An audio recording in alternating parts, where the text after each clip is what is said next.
कांग्रेस अध्यक्ष मल्लिकार्जुन खड़गे जी ने प्रधानमंत्री को लिखा था जाति जनगणना को लेकर। उसके बाद दूसरा खत कांग्रेस अध्यक्ष ने 5 मई 2025 को, काफी लंबा खत है, दो पन्ने का है, जाति जनगणना को लेकर कुछ सुझाव, रचनात्मक सुझाव भी दिए थे। प्रधानमंत्री को ये खत गया था और अफसोस की बात है कि इन दोनों खतों का कोई जवाब प्रधानमंत्री से मिला नहीं, प्रधानमंत्री के कार्यालय से मिला नहीं, गृह मंत्री से मिला नहीं, किसी अधिकारियों से मिला नहीं। तो ये तीसरा खत है और इस बार दोनों नेताओं ने, राहुल जी ने और खड़गे जी ने, इस पर हस्ताक्षर किया है। विषय वही है जो पिछले 3 साल से कांग्रेस पार्टी उठा रही है प्रधानमंत्री के स्तर पर जाति जनगणना को लेकर। मैं इन 3 खतों का कुछ संदर्भ देना चाहता हूं, कुछ पृष्ठभूमि देना चाहता हूं। पहले मैं दे चुका हूं, कई बार मैं दे चुका हूं, पर मुझे दोहराना पड़ेगा क्योंकि ये मुद्दा बड़ा संवेदनशील मुद्दा है, भारत के भविष्य से जुड़ा हुआ है। जब कांग्रेस पार्टी ने 2023 और 2024 के लोकसभा चुनाव के समय जाति जनगणना की मांग की थी, मैं आपको याद दिला दूं कि 28 अप्रैल 2024 को प्रधानमंत्री ने 28 अप्रैल 2024 को अब के प्रधानमंत्री तब नॉन बायोलॉजिकल थे, तो नॉन बायोलॉजिकल व्यक्ति के रूप में उन्होंने ये इंटरव्यू दिया था एक टेलीविजन चैनल को और इसमें उन्होंने कहा था कि कांग्रेस की मांग जाति जनगणना को लेकर एक अर्बन नक्सल सोच है। तब अर्बन नक्सल चलता था, अब अर्बन नक्सल दिमागी नक्सल बन गया है। पर 28 अप्रैल 2024 को प्रधानमंत्री ने इस सोच को अर्बन नक्सल सोच कहा था। पर 30 अप्रैल 2025 को अचानक, आपको याद होगा 22 अप्रैल 2025 को पहलगाम पर आतंकवादी हमले हुए थे, सारा देश शोक में था। अचानक 30 अप्रैल 2025 को मोदी सरकार घोषणा करती है कि 2027 की जनगणना जाति जनगणना हो गई, यानी कि कास्ट सेंसस, जो प्रधानमंत्री ने अर्बन नक्सल सोच कहा था, कांग्रेस की मांग को ठुकराया था, कांग्रेस अध्यक्ष के खतों का जवाब नहीं दिया था, वही प्रधानमंत्री 30 अप्रैल 2025 को अपनी सरकार की ओर से वो घोषणा आती है कि ये कास्ट सेंसस कराया जाएगा। और उसी के वजह ठीक 4 दिन बाद, 5 दिन बाद खड़गे जी, कांग्रेस अध्यक्ष ने उनको खत लिखा जिसका मैंने जिक्र किया है। उन्होंने सुझाव दिया कि हम स्वागत करते हैं कि आपने अपना मन बदला है, कि आपकी भी सोच अभी अर्बन नक्सल सोच हो गई है, तो हम आपको अर्बन नक्सल सोच वाले समूह में आपका स्वागत करते हैं, पर ये हमारे 3-4 सुझाव हैं। और ये खत भी आपको पहले ही डिस्ट्रीब्यूट हो चुका है, पर फिर से मैं आपको दे दूंगा। तो तब से लगातार बातचीत चल रही है, मांग हो रही है हमारे ओर से कि सभी दलों से बातचीत कीजिए, सभी सरकारों, राज्य सरकारों से बातचीत कीजिए, सुझाव लीजिए और ठीक तरीके से सामाजिक न्याय के मकसद को मद्देनजर रखते हुए ठीक तरीके से जाति जनगणना कैसे कराया जाएगा उस पर विचार प्लीज कीजिए। पर अफसोस की बात है कि सरकार की ओर से इस विषय पर, इस मांग पर मौन व्रत रखे हुए थे।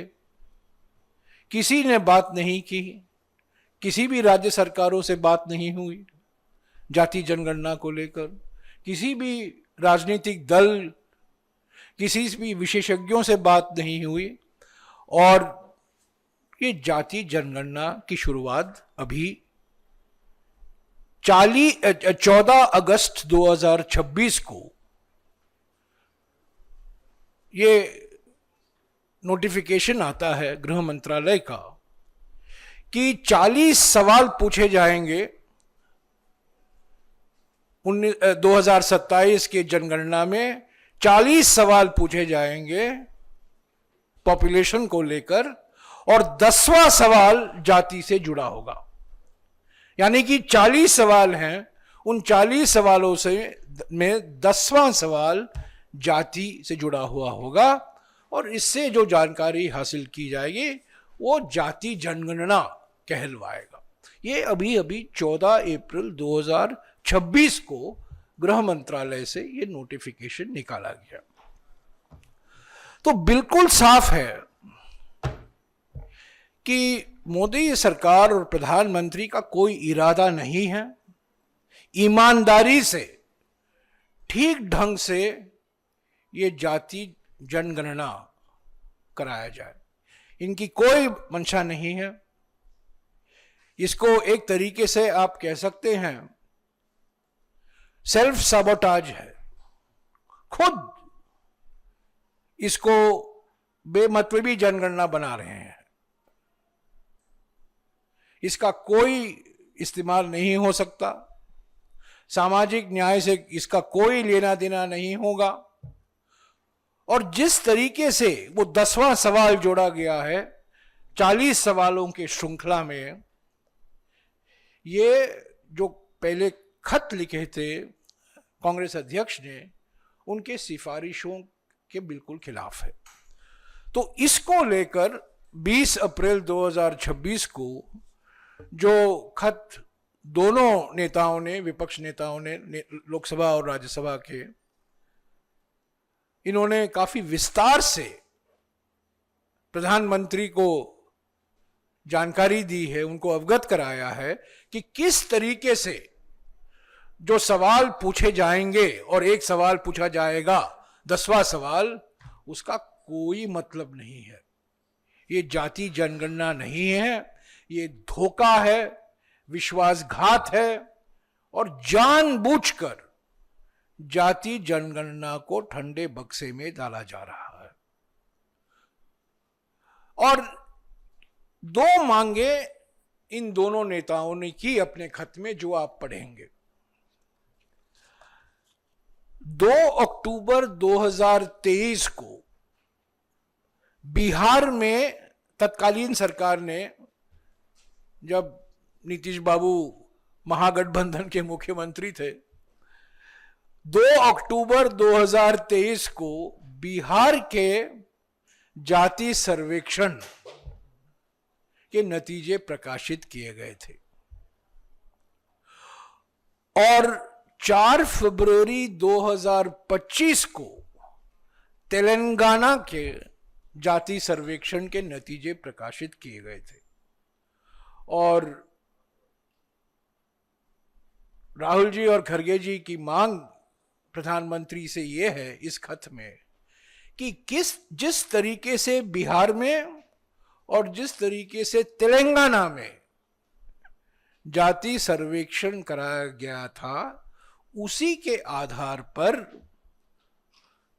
राष्ट्रीय स्तर पर 2027 का जो जनगणना है, जिसकी शुरुआत अभी अभी हुई है, उसी तरह आप यही मेथोडोलॉजी, यही प्रणाली अपनाएं। अभी भी वक्त है प्रधानमंत्री को सुधारने के लिए, क्योंकि ये जाति जनगणना अभी लद्दाख, हिमाचल प्रदेश, जम्मू और कश्मीर और उत्तराखंड के कुछ इलाकों में शुरू हुआ गया है। देश भर में फरवरी के महीने में 27 फरवरी 2027 को जाति जनगणना कराया जाएगा, यानी कि अभी 2-3 महीने हैं सुधारने के लिए, अभी भी वक्त है, देर नहीं हुई है। तो खड़गे जी और राहुल जी की मांग ये है प्रधानमंत्री से, जो आप कर रहे हैं उसको रद्द कीजिए और जो तरीका बिहार में अपनाया गया था और तेलंगाना में अपनाया गया था उसको आप राष्ट्रीय स्तर पर लागू कीजिए, विशेषज्ञों से बात कीजिए, सर्वदलीय बैठक बुलाइए, अभी भी समय है, अगले 2-3 महीने में आप इसमें सुधार ला सकते हैं। अगर आप ईमानदारी से सामाजिक न्याय में विश्वास रखते हैं, जो हमारे संविधान के प्रीएम्बल में सोशल जस्टिस का जिक्र किया गया है, और हमारे संविधान जो आरक्षण प्रावधान है वो जनसंख्या से जुड़े हुए हैं। अगर जनसंख्या, अगर पॉपुलेशन जाति जनगणना सही ढंग से नहीं कराया जाएगा तो आरक्षण के जो स्तंभ हैं वो मजबूत नहीं हो सकते। तो रचनात्मक सुझाव दिया गया है राहुल जी और खड़गे जी की ओर से। हम उम्मीद करते हैं कि इस खत का वो नजरअंदाज नहीं करें और जो सुझाव दिए गए हैं, बिहार और तेलंगाना में जिस तरीके से जाति जनगणना कराया गया था उसी तरीके से राष्ट्रीय स्तर पर 2027 का सेंसस भी कराया जाए, यही हमारी मांग है। ये कांग्रेस पार्टी की मांग नहीं है, सिर्फ हमारी मांग नहीं है। प्रधानमंत्री को जानकारी है कि नहीं मुझे मालूम नहीं, पर 21 सितंबर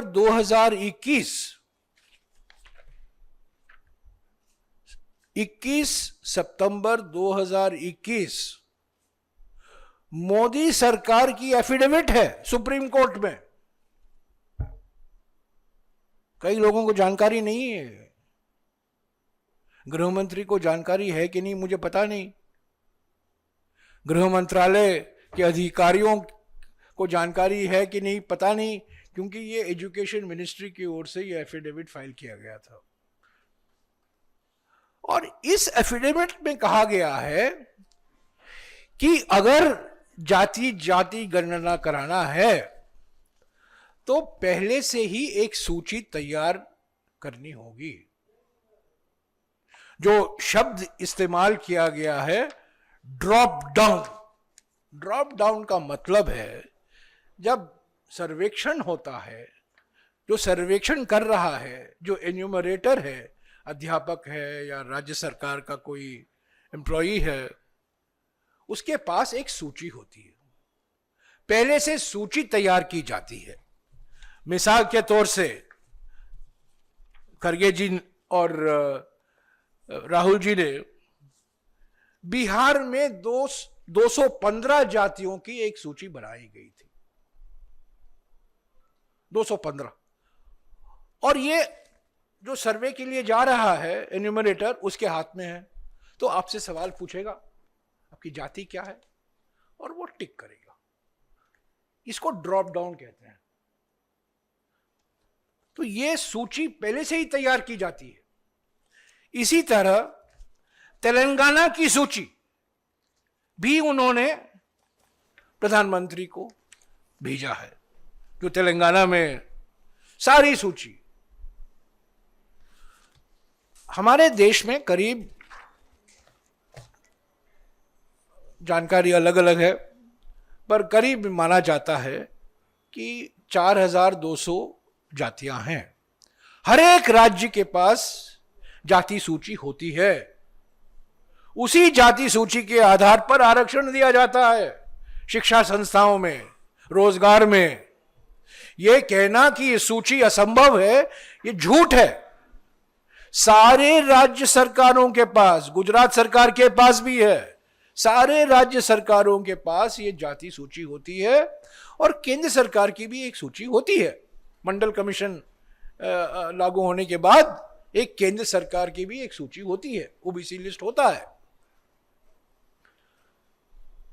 तो अगर आप ईमानदार हैं, अगर आपकी नीयत साफ है, प्रधानमंत्री राहुल जी और खड़गे जी के खत को संज्ञान में लेंगे, गृह मंत्री जी से बात करेंगे। हालांकि अभी लोग कह रहे हैं कि नंबर 1 और नंबर 2 के बीच में थोड़ी बातचीत कम हो रही है, पर इस विषय पर तो वो बातचीत करें, और जो सिस्टम तेलंगाना में और बिहार में अपनाया गया था उसी को राष्ट्रीय स्तर पर लागू करें, और राज्यवार सूची तैयार कराया जाए, और वो एन्यूमरेटर जो सर्वे के लिए, सर्वेक्षण के लिए जाता है, उसको सौंपा जाए। ये बड़ा आसान काम है, इसमें कोई कठिनाई नहीं है। सूची तैयार है, विशेषज्ञ हैं, 2 दिन का काम है, आपको राज्यवार सूची मिल जाएंगे। पर आपकी नीयत साफ होनी चाहिए, मन साफ होना चाहिए, और आप ईमानदारी से आपको काम करना चाहिए।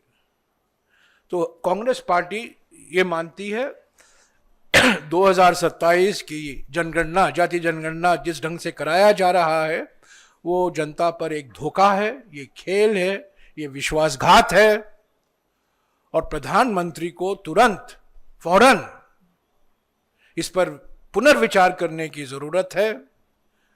जो बिहार में कराया गया था, आज वही मुख्यमंत्री प्रधानमंत्री के साथ हैं, वही पार्टी जेडीयू एनडीए का एक महत्वपूर्ण अंग है,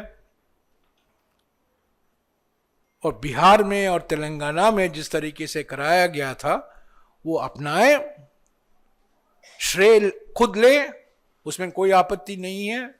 पर जाति जनगणना जो आप फरवरी 2027 में कराने वाले हैं सभी राज्यों में, उसको सही ढंग से, ईमानदारी से कराइए, धोखेबाजी मत करिए। बहुत हो चुका है धोखा और विश्वासघात। तो साथियों, यही मुझे कहना था। ऐसे तो ये मुद्दे पहले भी आ चुके हैं कई बार, पार्लियामेंट के अंदर और पार्लियामेंट के बाहर, पर मैं यही एक बात कहूं कि पहले प्रधानमंत्री कई सालों तक रोक रहे थे, वो नहीं चाहते थे कि जाति जनगणना हो। कांग्रेस पार्टी 2021 से मांग करती आ रही है कि जाति जनगणना होना अनिवार्य है।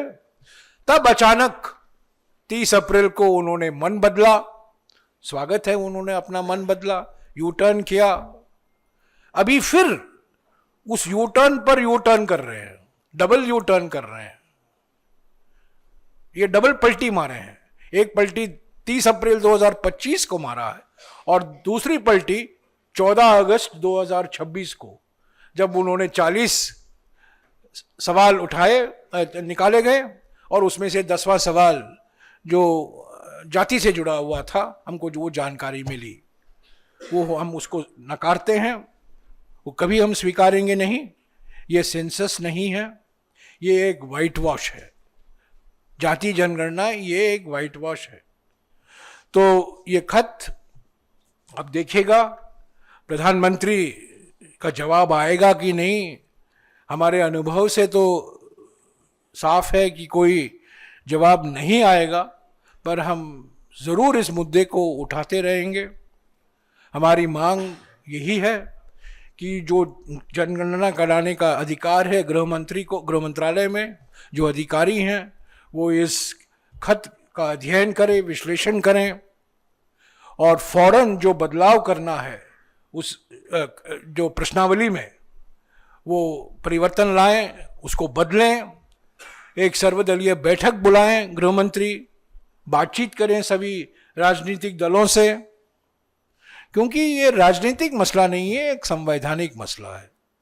ये जो प्रियम्बल में लिखा हुआ है और सारे जो प्रावधान हैं आरक्षण को जो लेकर जो प्रावधान है, उसका मूल फाउंडेशन जो है, उसकी बुनियादी फाउंडेशन वो जनगणना ही है, जाति जनगणना ही है। तो वक्त आ गया है कि हम इसको प्रधानमंत्री को, गृह मंत्री को इसको गंभीरता से लेना पड़ेगा। और जो इन्होंने अभी लद्दाख और हिमाचल में जो करा रहे हैं, ठीक है, यहाँ तो अभी वो रोक नहीं सकते, पर सारे देश में और 4-5 महीने हैं, अभी भी वक्त है।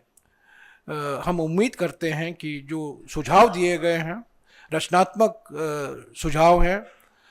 बिहार और तेलंगाना से जो काम पहले हो चुका है उसी को हम चाहते हैं कि वो राष्ट्रीय स्तर पर हो। हम उम्मीद करते हैं कि प्रधानमंत्री इस खत को गंभीरता से लेंगे। शुक्रिया। सर्कुलेट द लेटर या सर्कुलेट द लेटर। ये सारे लेटर 21 पेज का है।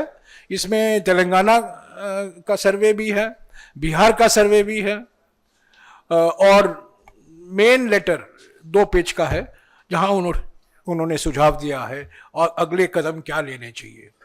हाँ जी, हाँ संजय। उस कॉलम से आपको आपत्ति क्यों है? मैं बताता हूं। इस कॉलम में आपत्ति यही है कि ये आप जो कहेंगे हम वही नोट करेंगे। जो 2011 में सोशो इकोनॉमिक, सामाजिक आर्थिक जनगणना, जाति जनगणना कराया गया था, उसमें ओपन कॉलम था। और ओपन कॉलम जब है, सूची नहीं होता है, जो सवाल पूछ रहा है उसके पास सूची नहीं है, जो वो सुनता है वही लिखता है। वो स्पेलिंग में बदलाव आ सकता है, सुनने में दिक्कत हो सकती है, वो जाति नहीं सब जाति हो सकता है। तो ये सब हमें देखने को मिला। एक कारण बार बार प्रधानमंत्री बोलते हैं, गृह मंत्री बोलते हैं कि 2011 की जनगणना हम इसलिए इस्तेमाल नहीं कर पा रहे हैं क्योंकि स्पष्टता नहीं है जातियों के नाम पर। जातियों के नाम अलग अलग तरीके से लिखे गए हैं। उसी को मद्देनजर रखते हुए बिहार में सूची तैयार की गई, तेलंगाना में सूची तैयार की गई। तो आप अगला सवाल पूछेंगे 2011 में आपने सूची क्यों नहीं तैयार की?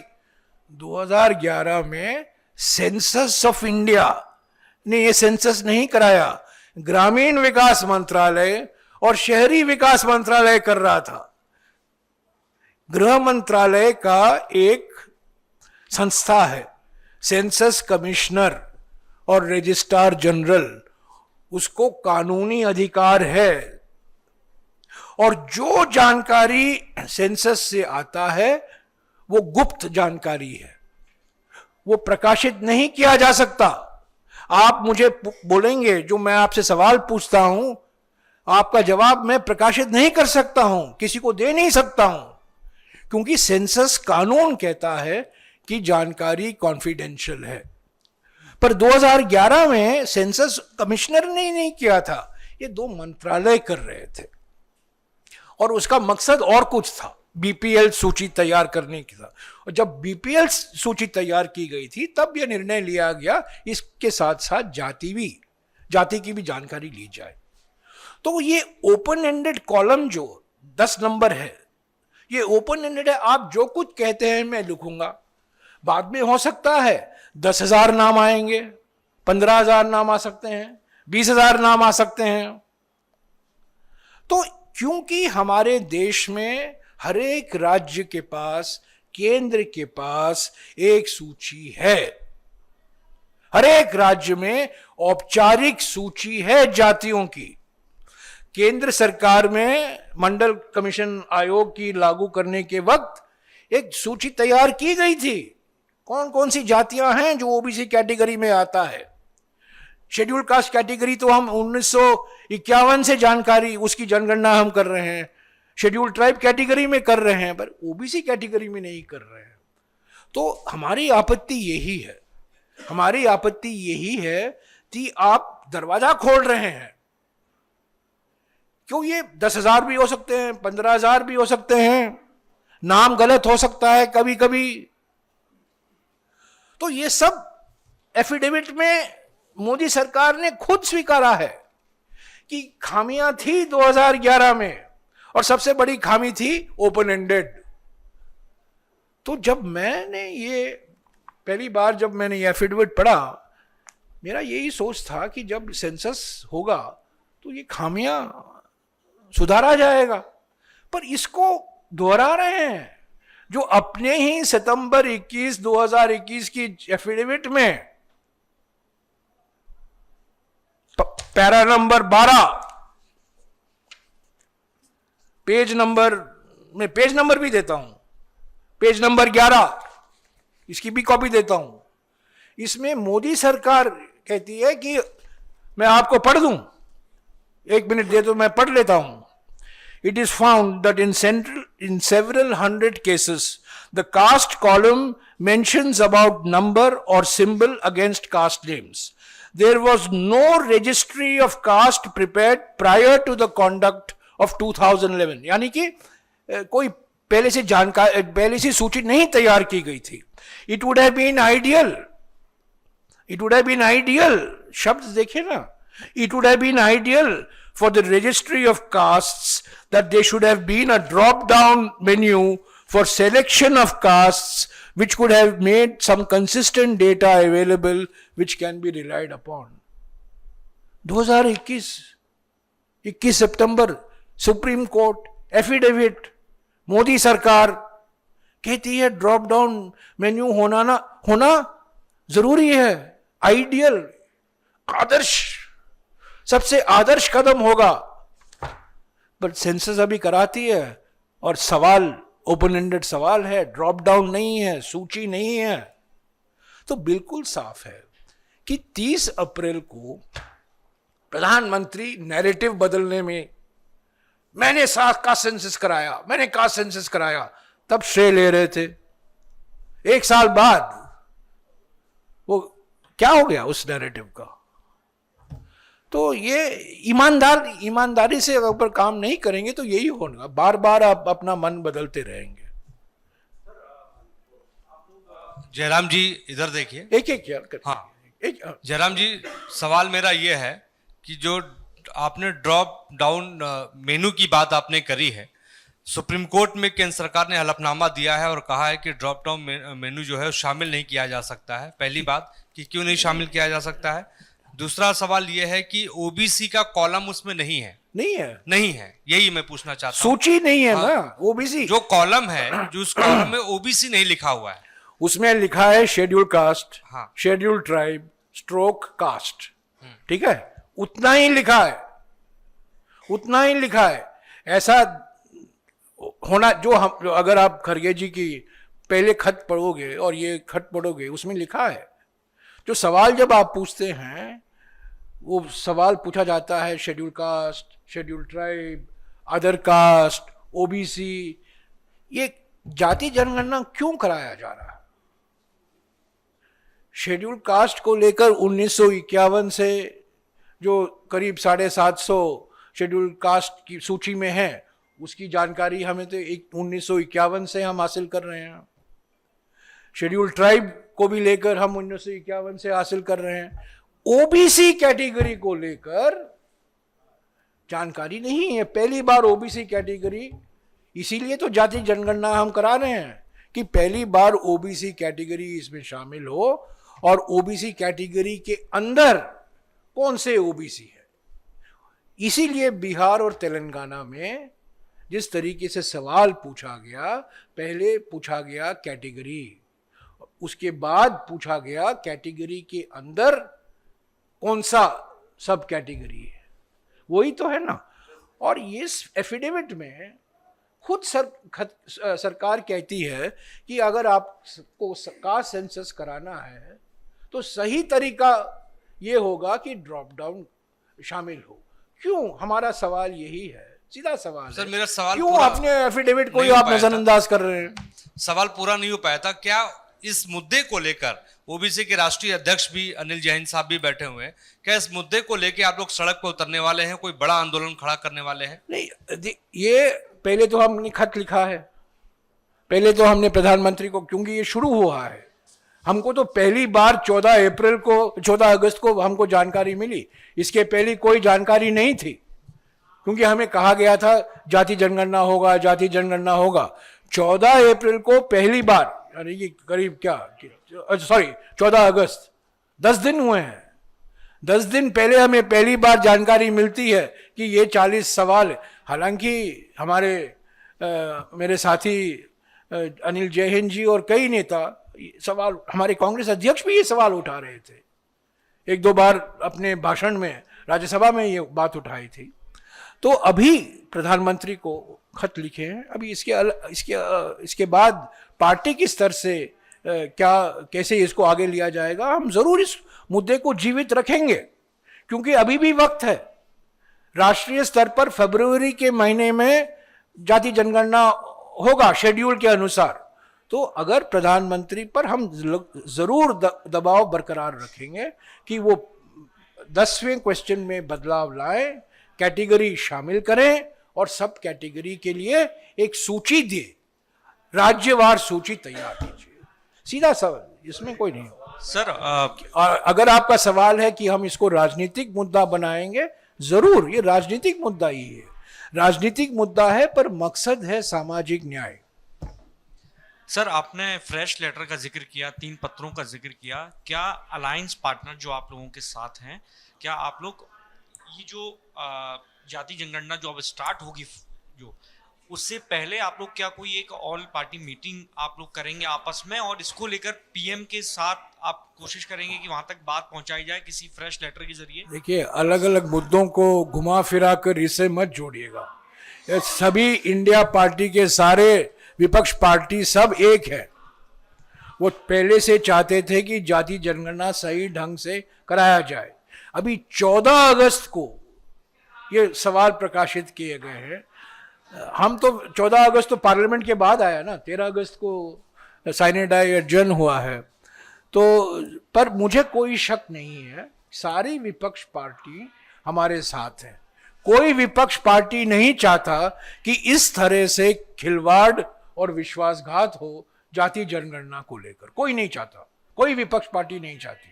बीजेपी चाहती होगी, पर जरूर कोई विपक्ष पार्टी नहीं चाहती। सब कॉलम की बात कर रहे हैं सर। सवाल ये है कि और उसमें डीएमके भी शामिल है, उसमें डीएमके भी शामिल है। अभी इससे पहले एसआईआर की प्रक्रिया हुई थी, बहुत सवाल खड़े किए गए थे। क्या आपको लगता है कि जाति जनगणना को लेकर के वैसे ही एसआईआर जैसी प्रक्रिया की जाएगी? पहला 40 सवाल हैं सूची में, 40 सवालों में कहा जा रहा है कि जैसे राजस्थान है, राजस्थान में 92 जातियां हैं जो ओबीसी के कैटेगरी के अंदर आती हैं। तो क्या वो फिजिबल है कि सारी जातियों को, 92 जातियों को उसमें मेंशन किया जाए? और फिर हर एक राज्य के पास जाति सूची होती है, जाति सूची के अंदर सब जाति भी कैटेगरी है, वो सारी जानकारी सारी राज्यों के पास है, सभी राज्यों के पास है, और केंद्र के पास भी है, सेंसस कमिश्नर के पास है। सवाल यह है कि वो आप चाहते हैं या नहीं, आपकी नीयत साफ है कि नहीं, आपका मकसद साफ है कि नहीं।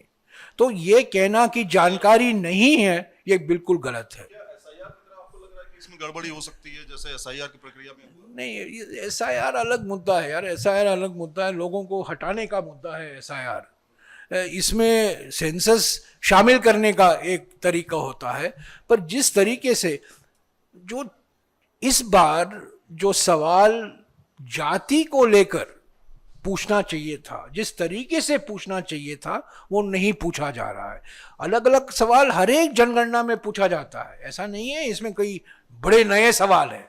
नया सवाल जो है, और प्रधानमंत्री ने खुद कहा, मैं आपको दिखाता हूं, जो अभी अभी क्या है, हाँ, 25 अप्रैल 2026 को पीआईबी की ओर से 4 पेज का एक रिलीज आया और श्रेय लिया गया कि पहली बार कास्ट एन्यूमरेशन हो रहा है हमारे देश में। अभी अभी आया, पर असली बात क्या है, हकीकत क्या है? श्रेय लेना एक बात है, पर जिस तरीके से सवाल पूछा गया है, आधा अधूरा सवाल है, और हम समझते हैं कि ये गलत तरीके से जानबूझकर, और ये मेरा आरोप नहीं है, ये हकीकत है कि जानबूझकर खिलवाड़ किया जा रहा है, जानबूझकर इसको नकारा जा रहा है, ताकि ये ठीक है, हम कह सकते हैं कि हमने सवाल पूछ लिया, पर उसका क्या उपयोग होगा बाद में, मेरे मन में तो कोई स्पष्टता नहीं है। यस शबद्रो, Are you suggesting that the questionnaire, the model questionnaire prepared by the Telangana government or the Bihar should have been the model in this case? yes, as yes. You may have come late for my press conference, but I have already we have already distributed a 21-page letter. It gives you the list of the questions in Bihar. It gives you the question in Telangana. Now, the census 2027 in the next 2 months is being done only in the snowbound areas. Ladakh, Himachal Pradesh, Uttarakhand, J&K. But the real census 2027 is going to be done in the month of February. So we have some time. So our demand is change question number 10. Introduce drop down menu number 1. Number 2, prepare a state-wise list like it has been done in Bihar, like it has been done in Telangana. Give the enumerator that list. You have time. This whole exercise can be done in the next 2 months. It is not going to take very long. हाँ जी, हाँ हाँ रंजीता,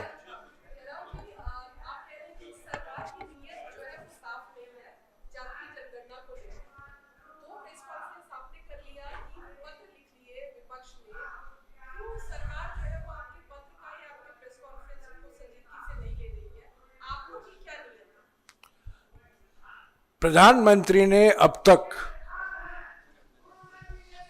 कांग्रेस अध्यक्ष का खत का कोई जवाब नहीं दिया, न केवल जाति जनगणना को ले और मुद्दों पर भी उन्होंने खत लिखा है। प्रधानमंत्री की आदत नहीं है खतों का जवाब देने का, मैं यही कह सकता हूं।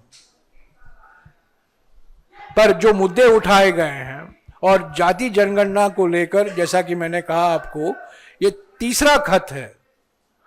क्यों जवाब नहीं दे रहे हैं मैं क्या इसे कह सकता हूं, पर हम उम्मीद करते हैं कि जवाब नहीं मिले पर इस पर कार्रवाई तो की जाए, क्योंकि हमने सुझाव दिया है।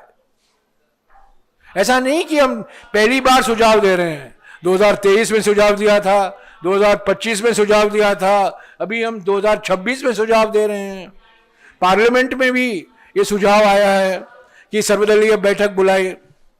इस सर्वदलीय बैठक के सुझाव 3 साल से हम कर रहे हैं कि कास्ट सेंसस को लेकर सभी पार्टियों को बुलाइए, बात कीजिए, विचार विमर्श कीजिए, सुझाव लीजिए पार्टियों से, पर वो भी नहीं हुआ है। जयराम सर, बीजेपी का इससे अलग सवाल है। बीजेपी ये कह इससे रहे इससे सवाल अलग से लेंगे।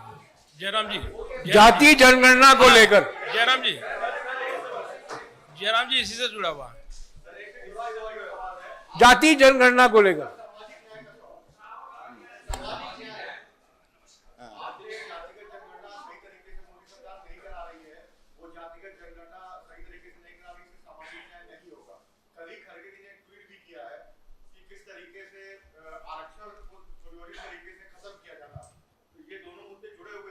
बिल्कुल। कल खरगे जी ने एक लंबा सा सोशल मीडिया पोस्ट किया है जो करीब 8.5 लाख पद भरे नहीं हुए हैं केंद्र सरकार में। 8.5 लाख पोस्ट भरे नहीं गए हैं, उसमें से 30% पोस्ट रेलवे में है। रेलवे में, सिर्फ रेलवे में 1/3 पद जो भरे नहीं गए हैं। और जैसा कि खरगे जी ने कहा, उसका पहला असर होता है schedule caste, schedule tribe, OBC रोजगार पर। तो वो भी सामाजिक न्याय को लेकर एक मुद्दा है और ये भी सामाजिक न्याय को लेकर एक मुद्दा है। दोनों मुद्दे हैं बिल्कुल।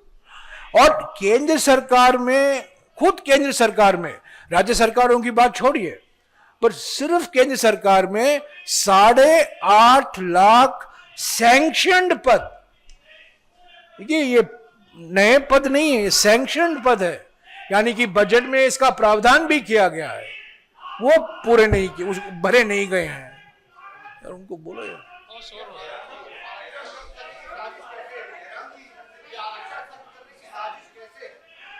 सॉरी, हम तो पहले से कहकर आ रहे हैं कि आरएसएस और बीजेपी इस संविधान के खिलाफ थे। इस संविधान को उन्होंने जलाया। जब ये पहली बार संविधान सभा में इसको पारित किया गया 29 नवंबर 1946 को, सॉरी 1949 को, 25 नवंबर 1949 को जब संविधान सभा में यह मसौदा एडॉप्ट किया गया, तब से कुछ ही दिन बाद पुतले जलाए गए डॉक्टर बाबा साहब अम्बेडकर के, पंडित जवाहरलाल नेहरू के, महात्मा गांधी के। इस संविधान के मसौदे को जलाया गया रामलीला मैदान में, इसके खिलाफ प्रचार किया गया। तो तब से एक इनका लंबा इतिहास आ रहा है। आपने मोहन भागवत के, अब तो मोहन भागवत जी न्यूयॉर्क जा रहे हैं, वहां उनकी भाषा अलग होगी, पर आपको याद होगा मोहन भागवत ने आरक्षण को लेकर क्या क्या क्या नहीं कहा है। और 2024 में मैंने खुद, जो योगी आदित्यनाथ जो उत्तर प्रदेश के मुख्यमंत्री है, आरक्षण के बारे में उन्होंने क्या कहा है, ये सब जानकारी मैंने दी है। तो ये बीजेपी और आरएसएस इस संविधान में विश्वास नहीं रखती और इस संविधान का सबसे बड़ा योगदान, मेरे क्या विचार में सबसे बड़ा योगदान है आरक्षण। आरक्षण ही इस संविधान की एक विशेषता है। अनेक प्रावधान, पहले दलित, आदिवासी, पिछड़े वर्ग, ओबीसी बाद में आया। तो हमारा ये मानना है कि सामाजिक न्याय को लेकर जो नीतियां अपनाई गई हैं पिछले 12 साल में, वो सामाजिक न्याय की दिशा में नहीं है। और मैं आपको एकमात्र मिसाल दूंगा, एक ही मिसाल दूंगा, जो बार बार राहुल जी इसका जिक्र करते रहते हैं, कि जो एकाधिकार दिखने को मिल रहा है हमारे अर्थव्यवस्था में, एकाधिकार बढ़ते जा रहा है। एयरपोर्ट देखिए, बंदरगाह देखिए, स्टील प्लांट देखिए, एल्यूमिनियम प्लांट देखिए, हवाई अड्डे देखिए, एयरलाइन देखिए, सारे क्षेत्र में 1991 में जब मनमोहन सिंह जी उदारीकरण की नीति अपनाए थे, वो प्रतियोगिता बढ़ाने के लिए, पर पिछले 12 साल में प्रतियोगिता घट रहा है, प्रतियोगिता बढ़ नहीं रहा है, एकाधिकार बढ़ रहा है। इससे बेरोजगारी बढ़ रही है और इसमें एक दो पूंजीपति के लिए फायदा हो रहा है। कीमतें बढ़ रही हैं, महंगाई बढ़ रही है, और ये सब एकाधिकार का नतीजा है। और एकाधिकार सामाजिक न्याय के खिलाफ है। सामाजिक न्याय कभी नहीं संभव होगा अगर आपकी आर्थिक नीति एकाधिकार को बढ़ाता है। तो एक ही मिसाल मैं आपको दूंगा सामाजिक न्याय को। जयराम जी ठीक है, आखिरी सवाल जयराम जी इस विषय पर। जयराम जी, संसदीय मंत्री कह रही हैं कि संसद एक बड़ा मौका, इधर जयराम जी, संसदीय मंत्री कह रही हैं संसद एक बड़ा मंच होता है अपनी बात रखने का जब विपक्ष को मौका मिलता है, लेकिन विपक्ष जनादेश का अपमान करता है, गतिरोध बनाता है। एक लेख लिखा है, सॉरी मैं सुन नहीं पा रहा हूं। ठीक है, हाँ जी, हाँ। संसदीय मंत्री किरण रिजिजू ने एक लेख लिखा है और इसके जरिए कहा है कि संसद एक मंच होता है अपनी बात रखने का, लेकिन विपक्ष को मौका मिलता है तो वो हंगामा करता है, संसद नहीं चलने देता है। ये इस खत से जुड़ा हुआ सवाल है। मैं इस खत से जुड़े हुए सवाल को महत्वपूर्ण लूंगा। विषय है सर। घुमाइए मत, जो खत जो विषय पर मैं बोल रहा हूं उस सर- पर सवाल कीजिए। सर नीरज, सर मेरा सवाल यह है कि पिछले अप्रैल में जब बजट का सत्र चल रहा था तो जातिगत जनगणना का मुद्दा उठा था। तब गृह मंत्री अमित शाह ने कहा था कि जातिगत जनगणना पे कोई कंफ्यूजन नहीं है। अभी ये एक नया मसला आप लोगों ने उठाया है कि आप बिहार और तेलंगाना की तरह उसको ड्रॉप डाउन कीजिए, तो आपको लगता है कि सरकार का जवाब कंफ्यूजन से हट के कुछ भी अलग होगा कि कोई कंफ्यूजन नहीं है? देखिए, गृह मंत्री के मन में कंफ्यूजन ही कंफ्यूजन है। 16 अप्रैल 2026 को उनके मन में ये विश्वास था उनको 2/3 बहुमत मिलने वाला है, मिला नहीं, कंफ्यूजन है। वो कहते हैं बजट सत्र में कि इस पर कोई संदेह नहीं होना चाहिए, हमारी नीयत साफ है, हम जाति जनगणना कराएंगे। 14 अगस्त को सवाल प्रकाशित किए जाते हैं और बिल्कुल साफ हो जाता है कि गृह मंत्री ने कहा और जो हो रहा है उसमें जमीन आसमान का फर्क है। तो गृह मंत्री बोलने के लिए तो बहुत कुछ बोल देते हैं, पर असली बात जो है अलग बात है। मैं समझता हूं कि पहले दिन से ये सरकार ईमानदारी से जाति जनगणना नहीं कराना चाहती थी। ड्रामा नचाया उन्होंने। एक साल पहले 30 अप्रैल को 2025 को उन्होंने घोषणा की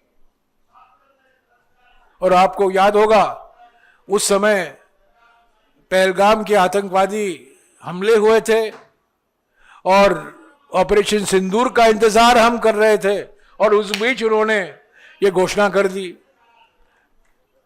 नैरेटिव मैनेजमेंट जो कहते हैं। पर अभी साफ हो गया है कि उनका असली मकसद सिर्फ हेडलाइन के लिए था। ईमानदारी से अगर वो करते काम, उनके एफिडेविट 2021 के एफिडेविट पर जो काम हो, जो उन्हीं के जो सिफारिशें हैं उनको लागू करते, बिहार में जो किया गया है वो लागू करते, तेलंगाना में जो किया है वो लागू करते, तो कभी उनका मकसद नहीं था इसको ईमानदारी से जाति जनगणना कराए।